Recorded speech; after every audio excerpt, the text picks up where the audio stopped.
Hey everybody, welcome back to Tim Travels. It's your host Terry. So, a couple of things in my travels today. Um, I'm actually in Denver, and but I got an opportunity to drive across most of southern Utah and into Denver on 70. So wasn't a bad trip, but man, the road surfaces are in rough shape. But I kind of pushed through to get to Denver because there's supposed to be some snow at the higher elevations overnight. And actually, I guess they're forecasting a pretty good storm, pretty big storm for this weekend in the Denver area. I'm pretty sure I'll be out of here by then. But yeah, so in Mile High City for a delivery in the AM. So I haven't forgotten about my about the videos on for owner operator and lease operator issues.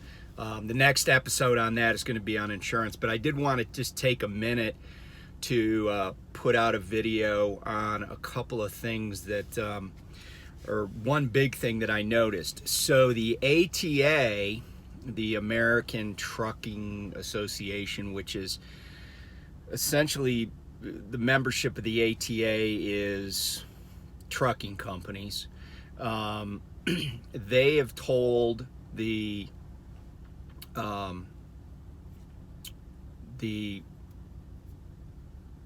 sorry the federal government, the FC SMA, that they want to support speed limiters on all trucks in the United States, and that they would go with, like a 62, 65, or 68 mile an hour limit. The owner operator independent group, the OOIDA, has been opposed to this idea for a while, and their position is that it causes more interactions between vehicles and thus a higher risk of collision. The ATA is paired up with some trucking safety group that is saying, oh, it'll be safer if everybody's doing the same speed. So I have problems with both organizations. Excuse me. I have problems with both organizations because I think that they're both wrong about this issue, but and for different reasons. But let me say this about the ATA. And by the way, this is my opinion. It's not the opinion of my company. But the ATA really has a couple of motives here. Keeping in mind that they're, all their members are trucking companies, pretty much. There are two things that are going on here. And one of them is just a pure business decision, which is to say that when you govern trucks at a certain speed and you do a few other things to them, it saves on fuel. And fuel costs are actually starting to tick back up. There's probably going to be some inflation. So you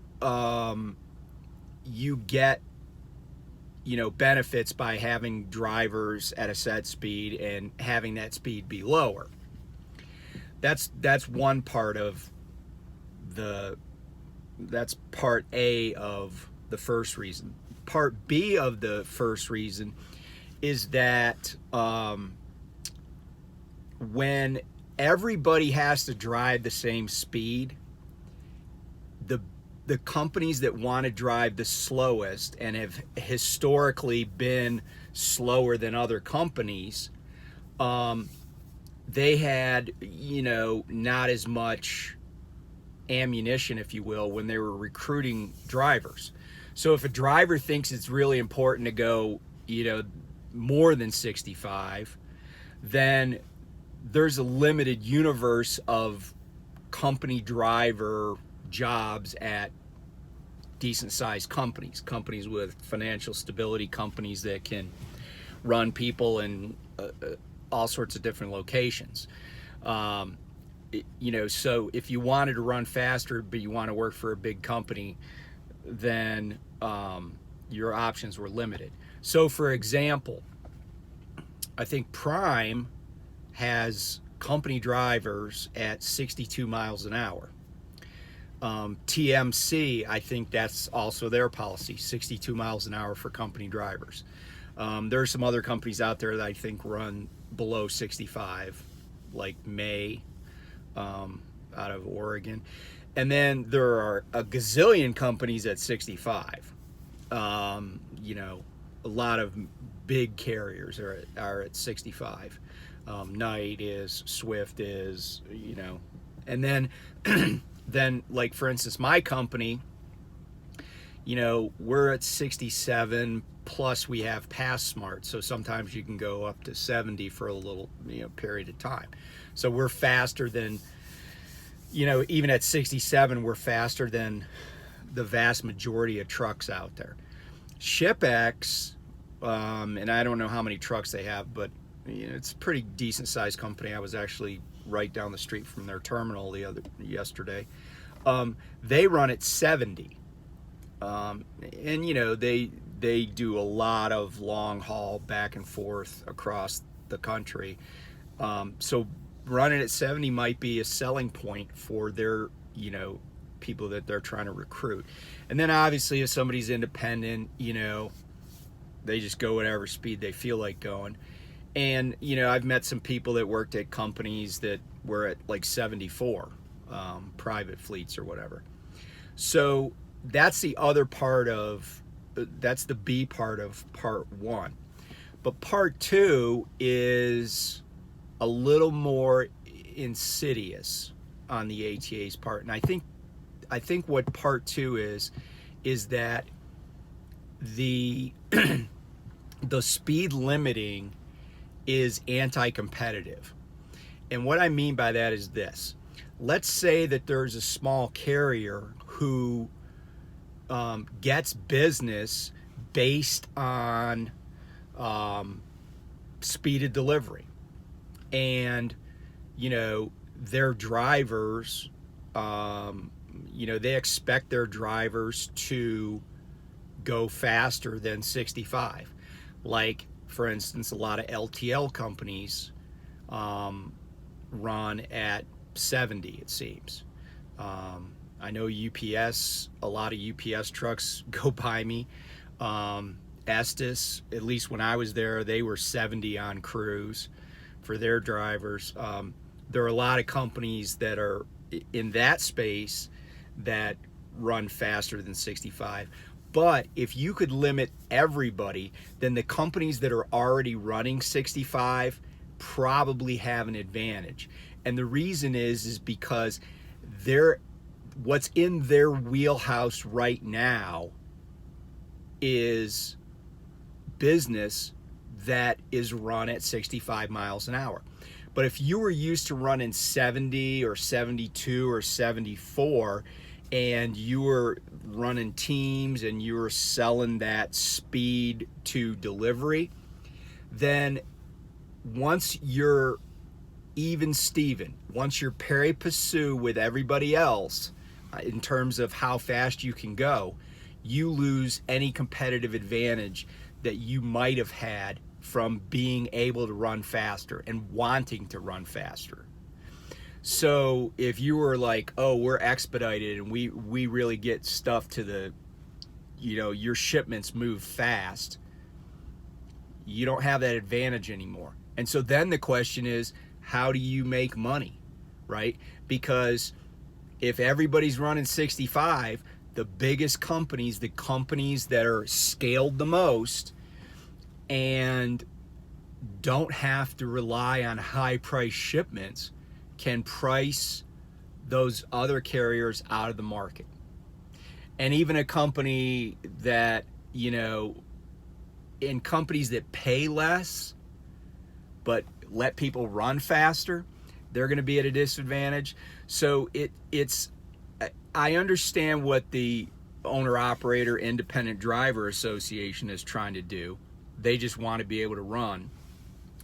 But what the ATA is doing is like I said, it's kind of multi-pronged, and some of it's pretty nefarious. Now, what I think might be the best solution, and I'm sure the technology exists, the question is whether or not all trucks would be able to get this technology, or people would be able to have it, is just say the speed limit for trucks is set by computers at whatever the posted speed limit is. And then there wouldn't be any issue with trucks passing each other. There wouldn't be any issue other than maybe on, in the mountains or whatever, going up hills, right? Because that already happens now anyway.